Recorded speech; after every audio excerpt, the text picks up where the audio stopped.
Hey guys, welcome back, and for this video, I'm going to show you how to change your email account on Fiverr. So as you can see, we're currently on the seller dashboard page. Just click on your profile logo on the top right hand corner and click on settings, just like so. And after that, you'll see all these options, your full name. You could also change that, and your email. And my current email is this.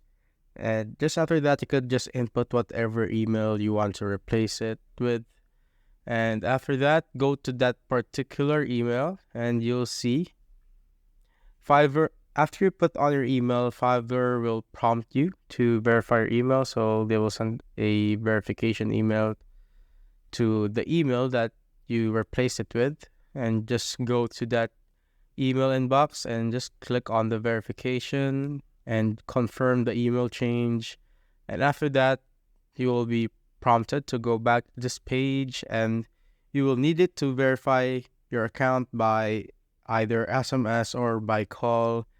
Just get the code and input on the boxes that Fiverr will give you, the code boxes where you could input the code.